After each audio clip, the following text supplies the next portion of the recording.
pending. Why is it pending?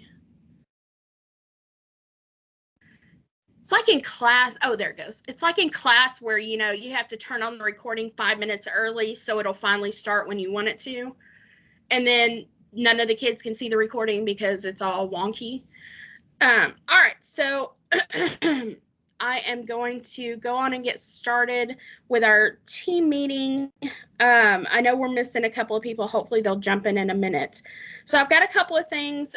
Adria, did you want to ask questions or you want to wait and see if I answer them in just a minute? No, I'll wait till the end because it's about boot camp. I just want to make sure that I'm straight before I finish up Okay. today. Right, I'm going to talk about that in a second. So the first thing is the TELPUS. You guys should already have the information for it. That's the WAC number 2. So that is already, you should already have that set up. It should already be in your course. You shouldn't have to do anything new for it. If you haven't already set it up, here is the copy link. You should be able to copy the template. Just make sure and put your name on the end of it when you copy it to yours, and you need to put the code for it. Let me screen share so I can show you what I'm talking about. All right, so when you go into your courses, you need to put the code in there so the students can see it. Let me log out. I'm in my daughter's course right now. Hold on. It won't let me be in TOPS and TEAD at the same time. I just don't understand. I should totally be able to be in both of them, but it doesn't like me doing that. So anyway, so when you go in there and you're going to the WAC number 2, I've already had kids complete it. I've already had some turn it in. So when you go into the content and you go down to where it says WAC 2, if you put the code in there, the kids can do it asynchronously. So the ones that don't show up, like the Flex kids, have access to it already. And of course, my system's going to be really slow, so I apologize for that.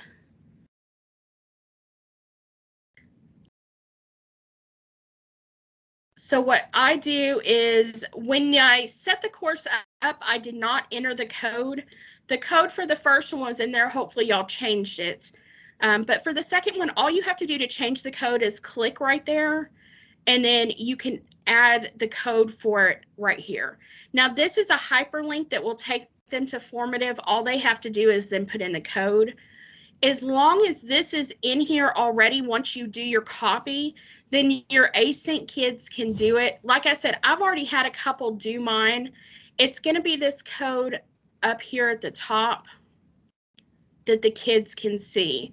Like I said, I've already had some kids do mine. I've had about 9. So it'll be this code right here at the top that says guest code. You'll just put that code in there for them to be able to see right here so that they can complete it. And then I always tell them make sure that they turn in the assignment because I have too many kids to go in there and check every single day for them to complete it. So I put that on them instead of on me, just because I have too many kids.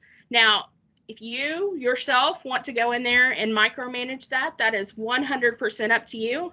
But I just don't do that because I can't check it every day.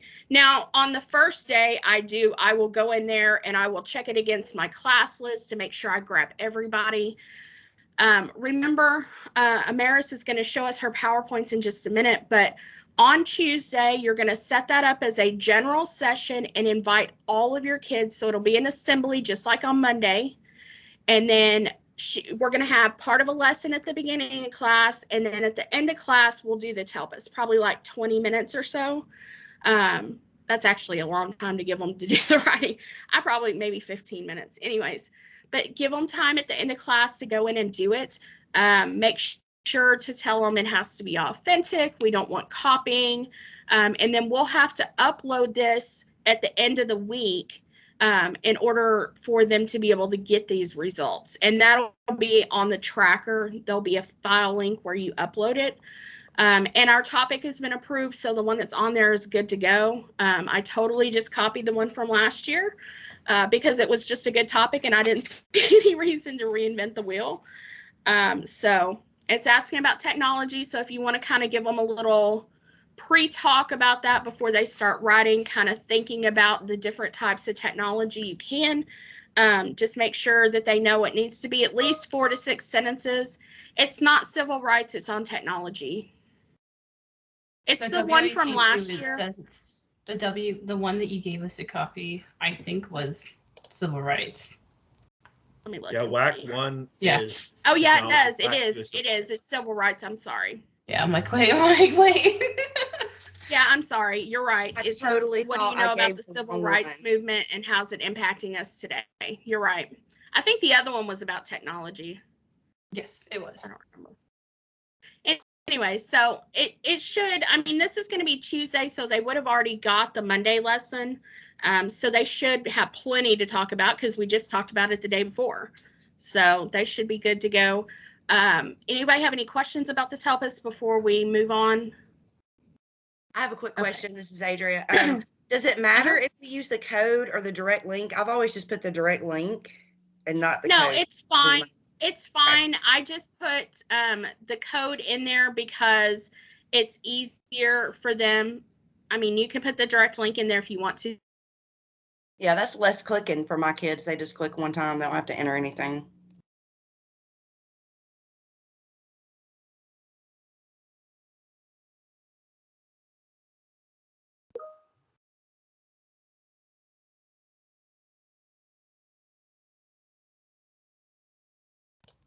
Misty froze for me. She is for me too. Okay.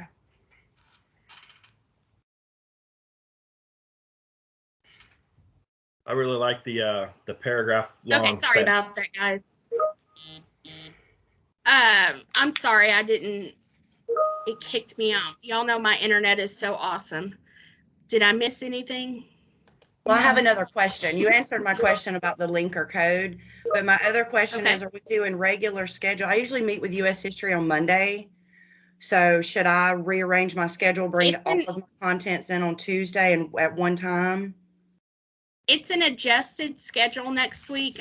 Talk to Christy, but I think you have to bring the kids in because only EOCs are doing I think the EOCs are doing it, but talk to Christy about your schedule, Adria, because yours is kind of different than ours.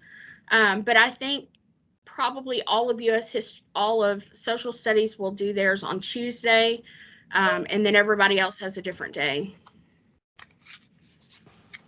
Okay. So all we're doing Tuesday is the WAC. It's going to be we're doing half of the lesson, and Amaris will tell us, and she'll show us her PowerPoints in just a minute. We're doing half a lesson, and then at the end, then we'll do the WAC or the TELPUS or whatever you want to call it. All right, so a quick note on PowerPoints and activities. I know Amaris is going to show us hers in just a second.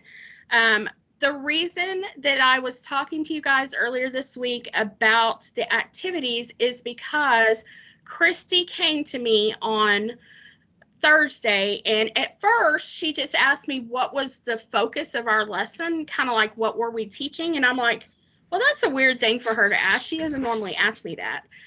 So I kind of gave her a little, overview of what we were doing, and then later in the day, like late in the afternoon, I was like, so why did you ask that? And she said, well, because I went in there and every teacher I went in was just lecturing the whole class. So I'm not picking on anybody. She did not tell me who did it and who didn't. It was last Thursday. It wasn't yesterday. I don't think it was yesterday. It might have been yesterday. Anyways, when we did the civil rights one. So that was Wednesday's lesson. What did she say happened? She said when she went in to do observation in classes, nobody was doing the activity. It was all lecture. So that being said, the structure for our PowerPoints, they should be, and I'm sorry I did not adhere to this last week. I was so busy trying to do other things, I didn't pay attention to how long stuff was. But theoretically, our PowerPoint should not be more than 25 slides. That gives everybody the opportunity to teach. And if you expand, you expand. If you need less, you need less. The activities that we do on Tuesdays and Wednesdays, those lessons should be a short, focused lesson, and then it should be an activity. So it should be kind of half and half. Now, if you need a little bit more time to kind of give them the information, that's fine. But the activities are really important for them to actually do student-led stuff. And I try not to harp on this because I know we went round and round last semester about it. But the school as a whole is moving towards more student-led activities.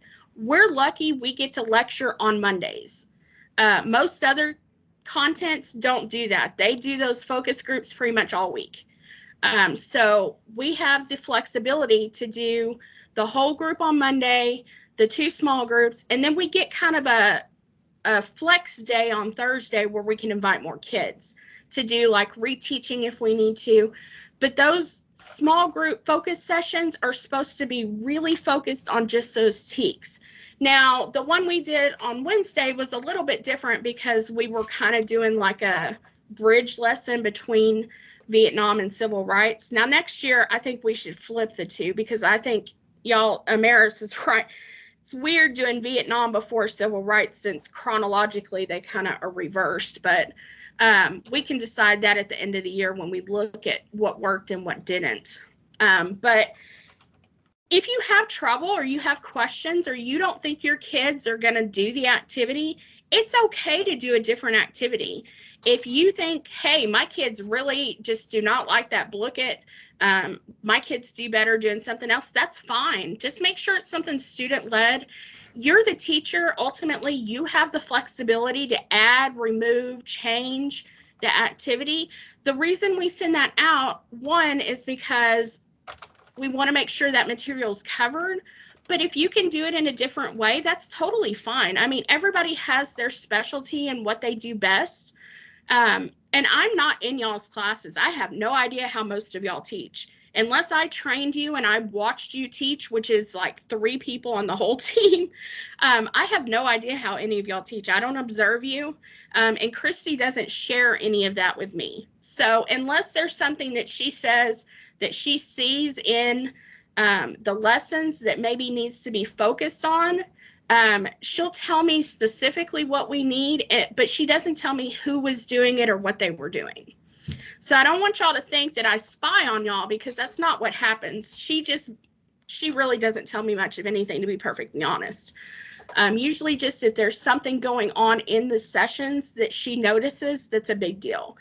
Now, most of y'all probably do great and y'all are getting good marks for, student participation and stuff. The one thing we want to focus on is we need it to be student-led, them doing activities versus teacher-led, which is you lecturing the whole time. And if you come from brick and mortar, that's a really, really hard thing to transition to. I was kind of lucky because I never taught in a brick and mortar school. I taught at a university for a little while and then came here. But if you're coming from just a regular school, you're used to doing that lecture every day. So that's something that's really hard to transition. But we're all here to help. If you have questions or you're not sure how to do something, please just ask and we will all be here to help in any way. All right, that's all I'm going to say about those. If we have any more questions about it, we can talk about it later. Let me talk about boot camp and then we'll get to the PowerPoints. I'm not monitoring the boot camp stuff a lot just because that's more of a Christy thing. But I did notice quite a few of you don't have your stuff done. It needs to be done before you leave today, unless I have talked to you and there's a reason why you cannot finish it, because we start boot camp next week. I have not gotten word yet if Miranda has sent out the email. From what I understand, it hasn't gone out yet. So they don't want you guys emailing the kids or anything until after she does. So wait until we get directions before you start sending stuff out to the kids. It's okay to put stuff in the shell room if you like a link to the Padlet. You can add stuff in there. Just don't email the kids out just yet because they're going to be like super confused because they have no idea what boot camp is. I have mine already in there, and the PowerPoint is built in with the activity. Awesome. Yeah, I saw yours in there, so yours is good. There's still about 3 or 4 that aren't in there yet. Remember, the PowerPoints are already done. Those are in the folder that Christy sent out. So you don't have to do a new PowerPoint. What you're going to do is quickly go over the material in 5 to 10 minutes, and then you're going to structure an activity for them to do the rest of the class. And then at the end, you're going to do a 5-question USA test prep assignment to check the TEKs that they did to see how well they covered it. So that's going to you're going to want that to be on whatever the focus TEK was for that session. Is it a Padlet? I thought she had a folder with all the stuff on it. I think there's actually a folder that she put all the stuff on. I'll double check with her and I'll let you guys know for sure. Like I said, I'm not really doing much to that. Hey, Misty, so I really have a lot of questions about this. And I think it's because if there's a folder, I don't have it. I haven't seen it. But I have seen the Padlet, and I did pull the PowerPoint. And so I got the T's. I did my questions from Lead 4. I did all of that. My question is about the activity. Okay. What is the time frame? What kind of activity are you? Because we could do an activity where I could teach it in the activity, with questions throughout, or just questions. Well, you want to do something that the kids are going to have fun doing. You want to do either a Quizlet, you want to do a Book It, you want to do, I think Lewis did a bingo game. So I mean, live with because I'm not actually presenting the class, because I'd already do content specs at 8:30 twice a week. But anyhow, well, since it's for the whole team, you want to just do some kind of activity, probably for about 10 to 15 minutes of the class, for them to do, which is reinforcing the stuff, something like a game for them to play, just some kind of activity. I probably wouldn't do class kick in there, because that's not really a fun activity. That's more something that you would do with them. I'm going to send an email out, Teresa, with all the information on it today, after the meeting. That way it'll kind of wrap everything up, and I'll have all those links and stuff on there for you guys. That way it'll help kind of make sure everybody has all the information.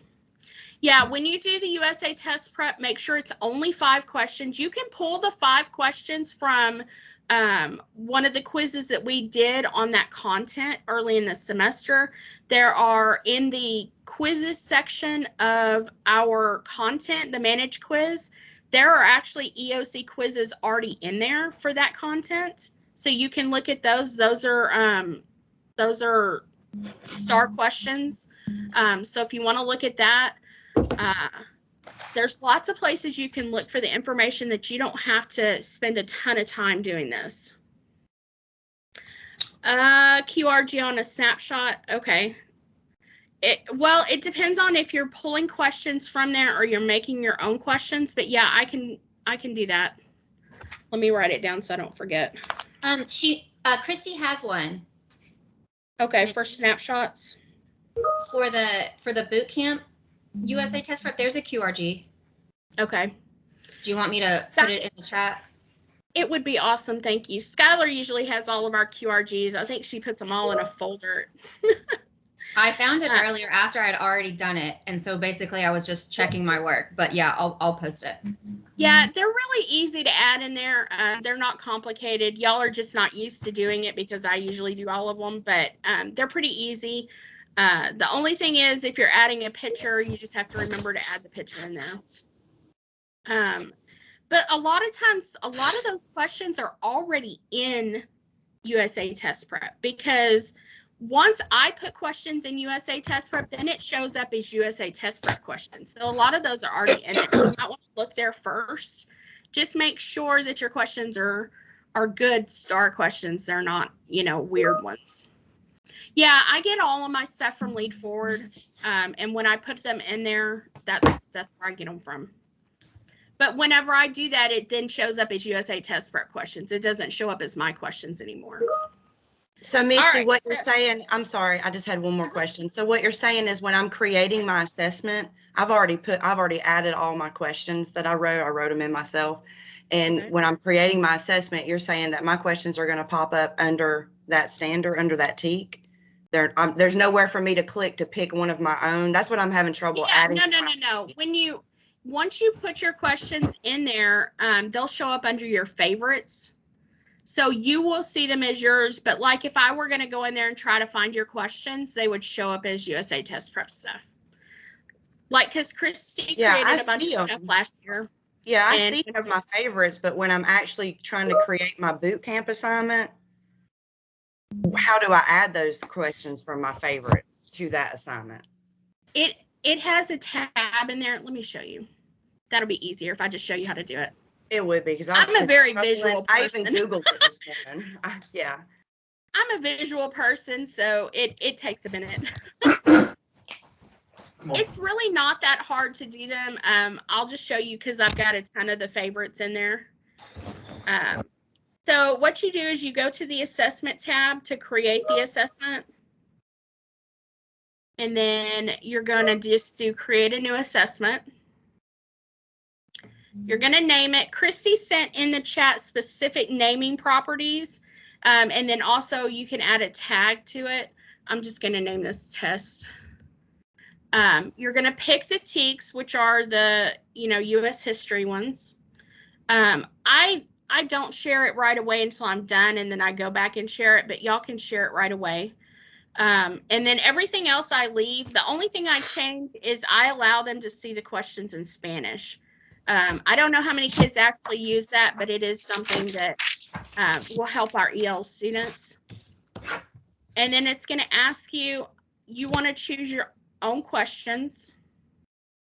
And then if you're doing favorites, you just hit continue. You don't have to add anything here. This is going to pull questions from. That's the step. Yeah. That's where I was going wrong. I didn't know that. Okay. This is the section where you pull USA Test Prep questions. But if you're going to add your own, you just hit continue, and then it goes to favorites. And it says, yeah, I want to add my own.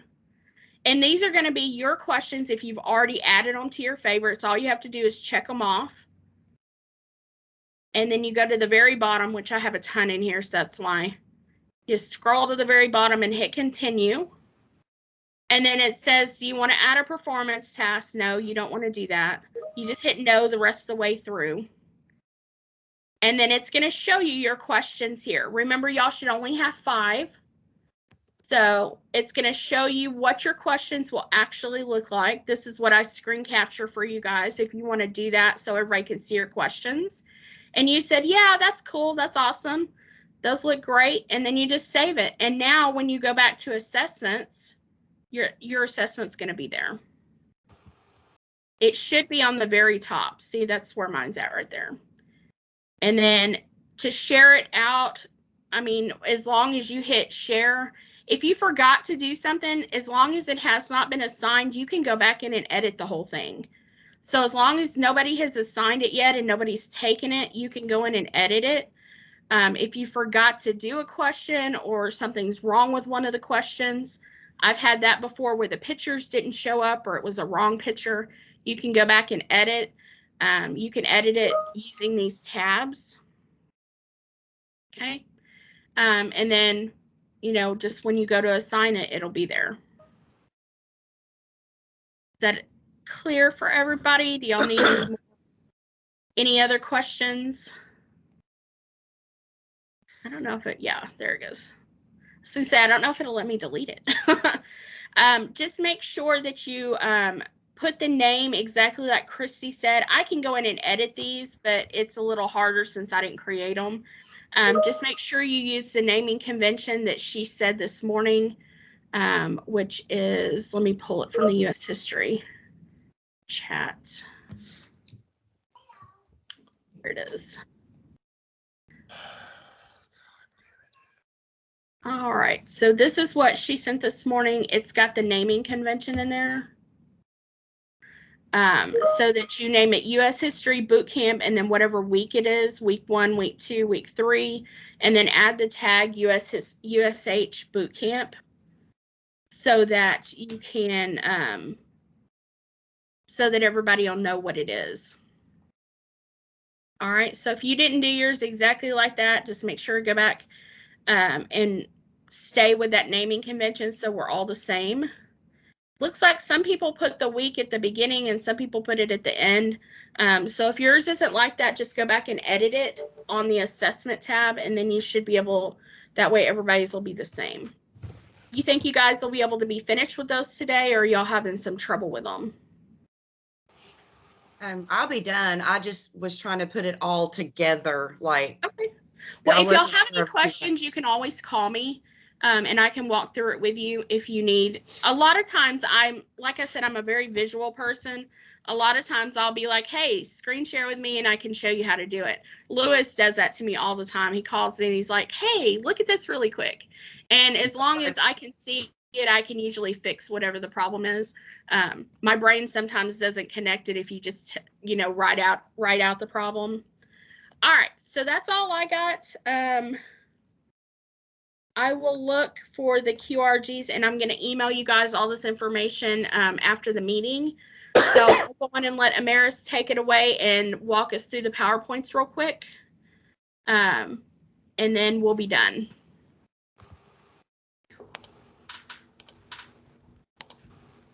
Sorry, hang on. I was just closing some windows. Okay. Yeah, I'll just do my screen. All right. So I just put in the links for the Canva link in the our little team, the drive, and that will be uploading the PowerPoint shortly after this. So that way there's files, and if you want to do Canva, then you already have the link up there. So our focus take for Monday was, I believe, 9G. So I really pushed up on the legal accomplishments of what we covered. Here's a little warm up. It's mostly discussion to kind of get them thinking about the civil rights movements and have it connected to the Black Lives movements of today. So we have also these two comparison pictures. One note, Amaris, one note. Last year we had some angry parents about making comparisons with Black Lives Matter.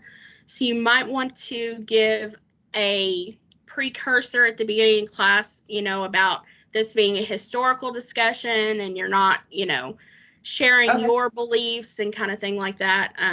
Because last year we did have an issue with parents being upset that we were teaching that. I don't know why it makes connections with other things, but that might be something we want to think about before we get into the more sensitive areas of historical context. Okay. All right. Well, if people feel uncomfortable with this conversation after class, again, you guys are more than welcome to change things up. This is just what I put forward. Y'all have different teaching styles. Y'all have different reasonings and connections. Feel free to do what you want. Change whatever you need to do. It's not going to hurt my feelings. But this is something that sometimes people feel sensitive to talk about. But for me, I feel it's like a comparison to talk about regardless. And I will mention to my kids it's going to be historically based in the conversation. So yeah. And then due date, and then we have the achievements. So then I started off with talking about the 13th, 15th Amendment. And then what we're going to be doing from Monday throughout the class period is we're going to do kind of a little bit of a March Madness. We're going to rank and compare different amendments, court cases, letters, civil rights, important documents, essentially, kind of get them used to talking about those primary resources. Let them know right from the beginning, we'll do a practice round with the 13th Amendment. You guys can use the checker X poll. That's what I'm planning on doing with that. You guys can also change it. Then we move forward. We continue going forward. We talk about Sweat versus Painter, Brown versus Board of Education. And then we compare them. And I will be taking note as we do this because towards the end of class, we're going to rank them. And then we'll have a semifinals and finalists going forward. So then after we do that, we discuss the importance and why they chose what they did overall. We'll then go into the Montgomery bus boycott. We'll talk a little bit about Rosa Parks and where she comes in, the importance of the Montgomery bus boycott, introduce MLK as he's entering the scene from here. And then this was I split this in because it is a T that we compare. MLK to Malcolm X. So I talked about that, his influence to lead to the foundation of Black Power, and I also talked about the Black Panthers that came from that as well. And then we kind of slowly go back into the nonviolent protests that were led by MLK, talk about Birmingham, letter from Birmingham jail, what that was about, what happened from there, then what led to the March on Washington, as I have a dream speech. We then come to another discussion point of which one is more important, how that conversation go forward from there. And then we lead to the Civil Rights Act that was passed as a result of the March on Washington. And then we talk about the Salem to Montgomery March, what it was, why it was important, and how it led to the Voting Rights of 1965. Have a comparison between these two acts again. And then it leads to the rank up for during this time, I would be taking notes of what won each round. And then we come to semifinals between here, finals, and this is a whole point. This is pretty much like the ending of your classes. We have discussions of which one will ultimately come up to be the most important, most impactful of the Civil Rights Act. And we'll have a little wrap up, and that will be your Monday class. And then I took a little bit of advantage, since we'll be seeing all of our students again the next day. We're going to be doing the opposition that comes forward from all what's passed, the Brown versus Board, the resistance that was met with that. Someone scroll back up. Sorry about that. All right, so we get to the opposition. I quickly rehashed this again, and the resistance that came from these amendments is the Jim Crow laws, which is part of our focus TEAC, which is 9B on Tuesday. So we talk about Jim Crow laws, what led to the congressional block of Southern Democrats, how that led to blocking out voting amendments and whatnot, and kind of disallowing African Americans to vote. And then I bring in Board of Education again, and then we lead to the resistance that came out from that, the initial reactions to it, what people did, the formation of the Southern Manifesto as a result, and then later on lead to Little Rock 9 and the University of Alabama, where we have overall fosses, doing that with Little Rock, and the George Wallace standing in the middle of the door.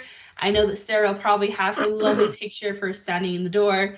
You guys can this use one. my picture. No copyright violations will be approved by anyone who wants to use. By the way, very quick story about that. I was there and for a football game, and I thought that it would be super easy for me to find that doorway. I was like, I'll just go by myself and somebody will, I'll ask a student, they'll be able to tell me. And I had to ask like 12 students and nobody knew. And then when I got there, there was a little tiny plaque. You can see it in my picture. I thought there'd be like a line. Nobody was there. It's still not a big deal. And there's still just a little bitty plaque on the schoolhouse door that says that's where it happened. And it wasn't put up there until 2004. Yeah, I believe that. Yeah. But yeah, just like we're talking about that. And then I slid the Freedom Riders into this conversation, particularly because they were met with so much opposition to all of this. So we talked about the attacks that they faced, and here are some mugshots of the Freedom Riders. And then I go in, because it's part of the 9B, I talked about KKK. This is a very busy slide. I do not expect you guys to read all of these bullet points. Please do summarize this. Feel free to do so, but I talked about like a little bit the beginning of it, what came out of it, the rise in the 20s and the decline afterwards during the Great Depression, and how there's again a rise during the civil rights, but it was more local attacks than national ones. And then I believe I got this information from history.com. There's anywhere between 3,000 to 6,000 members still left today, from what was being said. And then that's it. There's not a lot of discussion points because I wanted to leave as much time for my kiddos to write with the WAC2. So then they'll have the remainder class to do this. The link, I think the template link is already put in with a slide on the drive. And if you want, you can have a little wrap up about what was most impactful from that day. And that will be your Tuesday. And then I'm not gonna lie, Wednesday was a little tough for me to do, mostly because of 9A was very vague. It was very much evaluate the changes round in the table United that States day. result of this. And you can mostly get results of like combining it with other TEKs to get the results of 9I. So I combined a little bit about talking of the legal effects that came out from the civil rights movement. So we talked about Brown versus Board, Hernandez versus Texas, both Civil Rights Act and Voting Rights Act. And then, so we can get to the conversation 9I. The kiddos are, I got lazy a little bit. We're going to do another dinner party, but we're going to let them do it more independently this year, where they will go through the cards themselves. So it's very much independent. And as they go through the cards, they have to think of, and it's mostly civil rights leaders, icon figures, and groups. I took out Faustus and Wallace because I want them to answer the question of how does these people's groups or ideals benefit others, so they can have that conversation, the changes that were made based off 9A. And then once they do that, we'll have a conversation towards the end. And that will be your Wednesday class. And that's all I have to say. Do you guys have any questions about anything?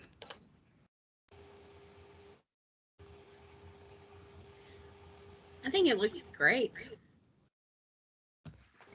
Thank you. That's all it is.